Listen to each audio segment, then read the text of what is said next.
Okay, so if you've ever used Bitcoin, I'm sure you've asked yourself this frustrating question. We're going to break down what those fees actually are, why they exist, and most importantly, how you can pay a lot less.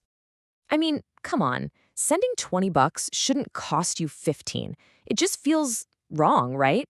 So what's going on here? Well, it turns out it all comes down to a huge misunderstanding about what a Bitcoin fee is in the first place.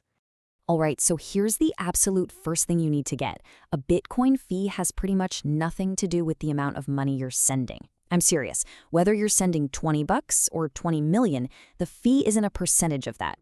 This is totally different from, say, a credit card fee where you're paying a percentage. With Bitcoin, what you're actually paying for is the size of your transaction, how much space it takes up in the digital ledger. It's like you're buying a tiny little piece of digital real estate. Okay, so why this weird system of paying for space? What's the point? It actually serves two absolutely critical purposes. First, it's a way to manage a super limited resource, and second, it's vital for keeping the whole Bitcoin network safe and secure. Let me give you a great analogy. Think of it like this. About every 10 minutes, a new delivery truck, that's a block, is ready to leave and get added to the blockchain. Now this truck, it has a fixed amount of space inside. Your transaction fee is basically the postage you're willing to pay to get your package on that truck. And, you guessed it, the more you're willing to pay for that postage, the higher the chance that the delivery crew, the miners, will grab your package and put it on the very next truck out. So what this creates is this constant live auction for every single transaction. See, when you hit send on a Bitcoin transaction, it doesn't just zap over to the other person. Nope. It goes into this public waiting area, which is called the mempool. And from there, the miners are like auctioneers. They look at all the waiting transactions and they pick the ones offering the highest fees, the highest bids, to cram into that next block. It's a nonstop battle for that limited space. But it's not just about who gets on the truck first. Fees have a really important security job too. Just think about it. If it was free to send a transaction, what's to stop someone from just flooding the network with millions of tiny, worthless transactions? They could grind the whole thing to a halt. By making every transaction cost something, fees make these kinds of spam attacks super expensive and basically pointless. And at the same time, they reward the miners for doing the hard work of processing everything. Now, this is super important to remember. Those fees are only one part of what motivates the miners. For every block they successfully add, they also get a much bigger prize called the block reward. Right now, after the 2024 halving, that reward is 3.125 Bitcoin. So the fees from all the transactions in that block, that's just a nice little bonus on top. Okay, so we get the why now. Let's dive into the how.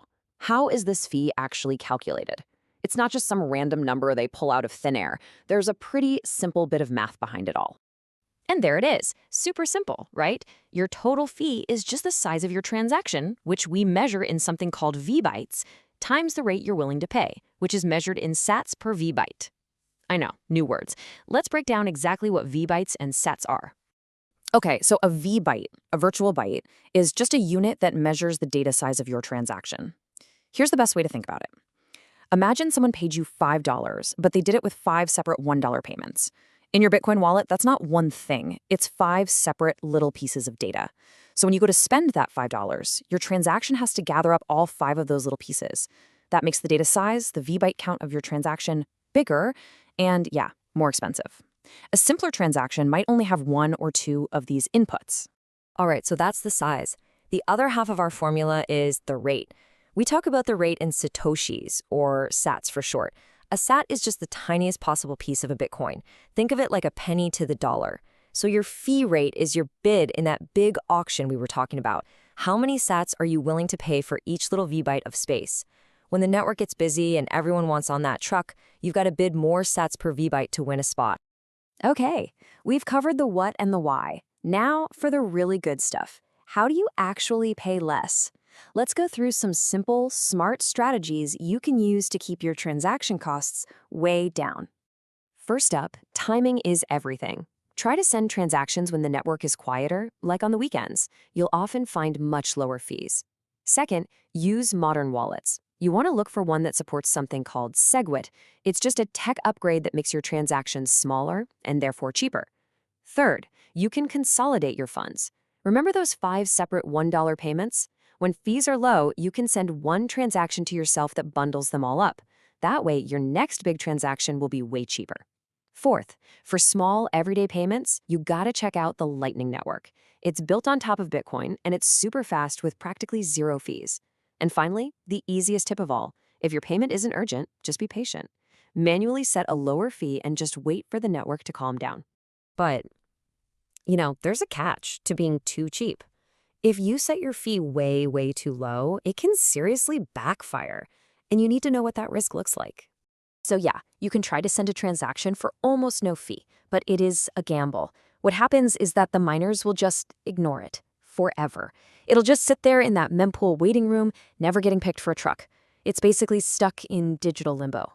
The good news is, if this happens, you're not totally out of luck. Some more advanced wallets have features like Replace by Fee, or RBF. It basically lets you resend the same transaction, but this time you attach a higher fee to it to get it moving. It's really good to know these tools are out there, just in case. And all of this brings us to one final, really big thought. Remember that big block reward for miners, the 3.125 Bitcoin? Well, that gets cut in half every 4 years in an event called the halving. Eventually, that reward is going to shrink down to basically nothing. So what happens then? When that day comes, transaction fees are going to be the only thing paying the miners to do their job and secure the entire network. So what does that future look like? A future where fees aren't just a bonus, but they're everything? It's a huge question for Bitcoin's future, and now you've got the tools to really think about it. Thanks for tuning into this explainer.